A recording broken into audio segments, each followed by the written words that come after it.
There is a specific kind of tiredness. Not the tiredness that comes from working too hard. Not grief exactly. Not anxiety. It is the feeling you get when you open the news, see the headline, and feel nothing. Psychologists have a name for this state. They call it ecoparalysis. That feeling where the scale of it hits you, and instead of horror you feel blank. If you have felt this, you are not broken. You are experiencing one of the most documented psychological responses to the climate crisis. Your nervous system was not built for this. It was built for acute threat, the kind you can run from, or fight, or solve. You have probably felt this moment.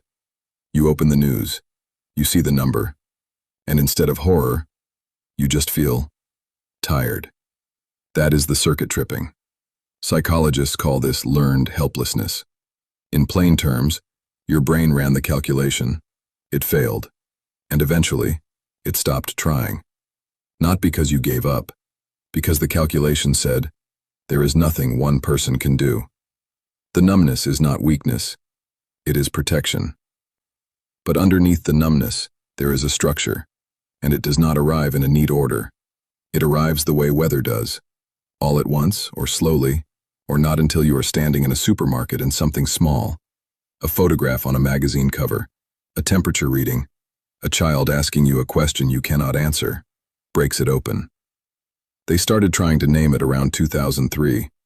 The first thing they found was grief. I am not sure grief is even the right word, but it is the closest one we have. Dr. Ashley Consolo calls it ecological grief, grief felt in relation to ecological loss.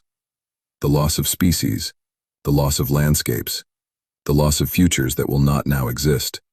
A legitimate grief, a natural grief, but a grief with no funeral, no ritual, no cultural permission to mourn publicly. Researchers call this disenfranchised grief, the kind society has not yet learned to hold. Then they found something older underneath the grief. A philosopher named Glenn Albrecht had been watching coal mining communities in rural Australia, watching people who had lived in the same valley for generations, watching them as the landscape around them changed beyond recognition. And he noticed they were not just sad, they were homesick, while still standing in their homes. He called it solastalgia. If you have ever driven past a field that used to be a forest and felt something small collapse inside your chest, you already know this word. You just didn't have it yet. And then, sitting underneath both of these, researchers found something that surprised them. It was not depression. It was not despair. It was dread. A specific forward-facing dread about what is coming. They called it eco-anxiety. A 2021 survey, 10,000 young people, 10 countries, 59% very or extremely worried, 84% worried at minimum. More than half reported feeling powerless, helpless, guilty. And then the data surprised everyone. Because underneath the grief, underneath the anxiety, underneath the numbness, there was anger. And anger, in the context of the climate crisis, is not a problem to manage. It is a signal to follow. Research from 2021 found that eco-anger activates something psychologists call approach motivation. What that means is simple. Anger is the only climate emotion that moves you toward the thing, instead of away from it. It predicts higher well-being and higher action, both at the same time.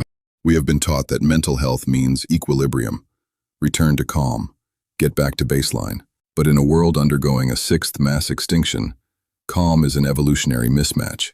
If you are feeling the weight of ecological grief, you are not suffering from a pathology. You are experiencing what Dr. Consolo calls a natural response to ecological loss. The mistake is trying to fix the grief, process it away, so you can get back to work. But the research of Dr. Panu Pikala and Maria Ojala points somewhere else.